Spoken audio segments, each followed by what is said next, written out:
Hi, Kurt Wannebo, San Diego Real Estate and Investments. One of the questions that I get asked quite frequently from some homeowners who are upside down or considering to do a short sale is they ask me whether or not a friend or a relative or somebody that they know can buy their property for them. Now, the answer to that question is it depends, okay? Ultimately, if your goal and objective is to try and have somebody else buy the home for a reduced price so that you can stay in it or rebuy it at a later time, the chances of that happening are very slim. What's happened over the past couple of years is the banks have gotten wise to this particular tactic. And if they allow you to do a short sale, many times what they're going to do is have you sign off on what's called an arm's length transaction.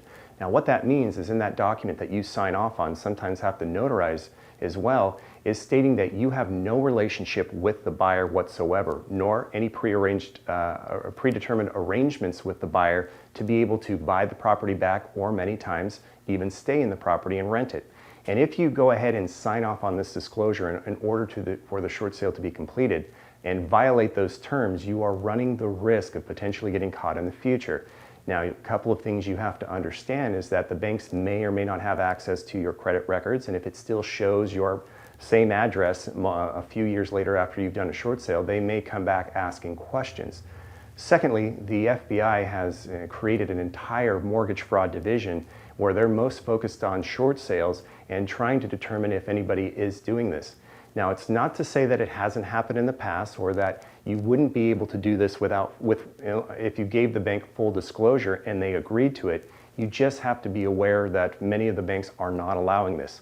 Each bank, each circumstance is a case-by-case basis. And so what we have to do is kind of find out what's going on, why you want to do this, who this person is in relation to you, and then what your particular lender's position is on this particular scenario.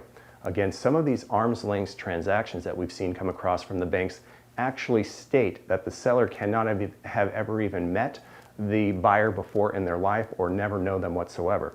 And again, there are some banks who are doing some cross-reference checking in regards to social security numbers, etc., and it's very easy now for them to research online via Facebook, etc., to see if you have any relationship. So I just wanted to address that question. Again, it's not to say that it can't happen, it's just very unlikely, and we have to weigh this out on a case-by-case situation.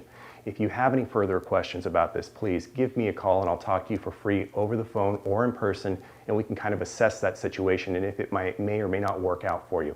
Thank you for watching. Again, Kurt Wannebo, San Diego Real Estate and Investments.